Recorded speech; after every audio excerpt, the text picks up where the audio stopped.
Breaking Out by Marge Piercy is another extract from our syllabus which tries to extend help towards women who are victimized by the domestic violence. Yes, we are talking rightly in terms of protests and in demand for fair justice and treatment for women.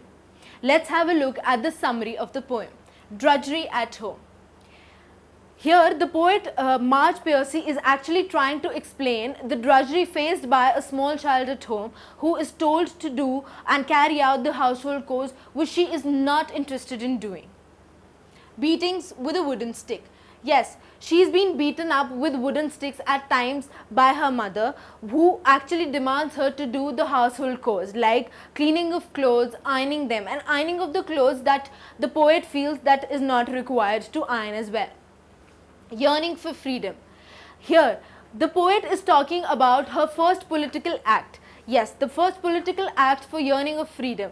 She feels that as she grows up, she will definitely move out of this somber wherein she'll be treated nicely and she will not be beaten and taken out of this dullness and flamboyant, unwanted routine of hers.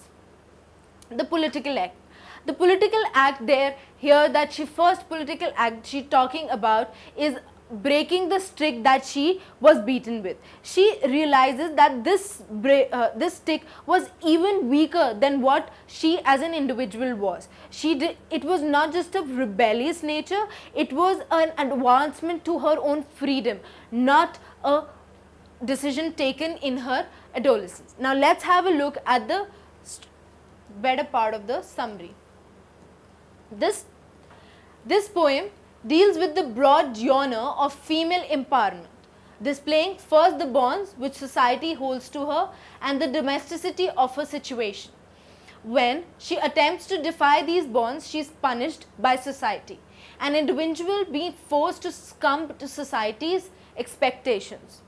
Yet somehow these punishments serve only to empower her and propel her towards escaping society, and she manages to do such a thing in the end.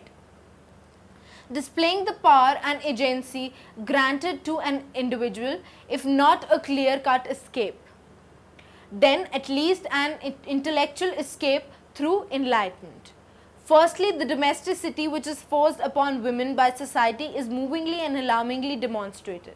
Yes, in this poem, the poet Marge Piercy is trying to alarmingly demonstrate and illustrate the domesticity that the women are forced out with. Like a woman is actually expected to keep a house clean, carry out with normal household chores every day, and cook food for her husband. These are the domesticities that are being highlighted. Moving on, already in the beginning of the use of the word gossip brings to mind feminine connotations, as it is seen as something which females do. The images of a mangle for ironing conjure images of female domesticity, ironing and doing the housework. Significantly, the items ironed are things that the author never thought needed it, already presenting the underlying rebelliousness of the author. The fact that her father's underwear is a part what she has to iron serves to further underscore the patriarchal hierarchy of the situation, being forced to work for her father in this manner. Yes, here the poet is trying to bring out the patriarchal hierarchy of the situation, wherein the poet and the speaker is supposed to face a lot of examples in terms of being forced to work for her father and iron the clothes that she already feels are already ironed or do not require any ironing. Evidently, this repressive image of the woman being forced upon the narrator is something that she is highly dissatisfied with, a demonstration of the individual thus attempting to overcome society.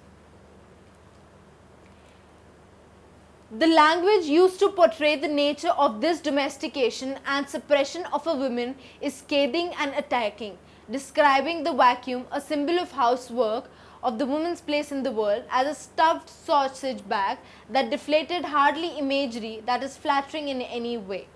Now here they are trying to portray a very normal nature of domestication, and the symbol of domestication here is being used is a vacuum cleaner. That is a symbol of housework that a woman is expected to use in her place in the world. Such a description already hints at the difficulty that she as the individual has reconciling with the demands for the society. Now, here the poet is trying to explain the demands of the society from a woman and her difficulties in reconciling or carrying out these tasks. This is made all the more clear when she juxtaposes herself, someone who would never dust or sweep after I left home, to her mother, someone who has been ensnared in society's wishes and willingly follows them.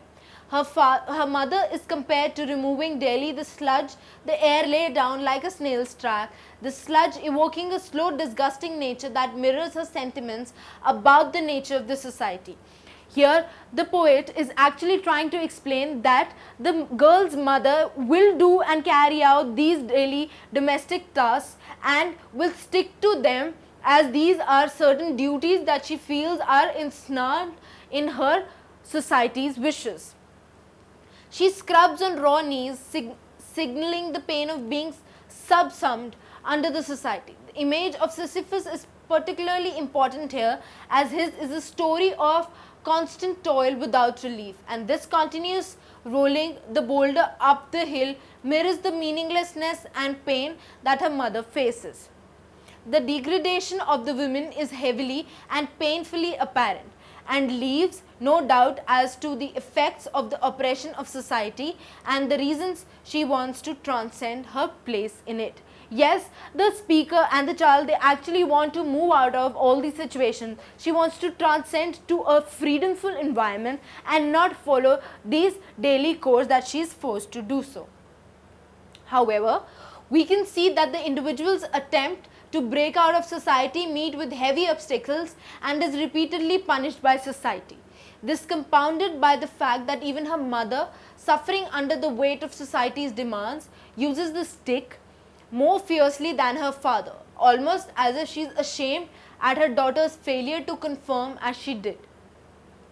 The stick itself is described as a product of the hobnobbing doors, the image from earlier now mixing with those of a higher social status. I don't really know what this means, but it sounds really important, the use of hobnobbing. The stick is used as a tool of punishment for her being truly wicked, presumably in the shirking of the duty that society has prescribed her.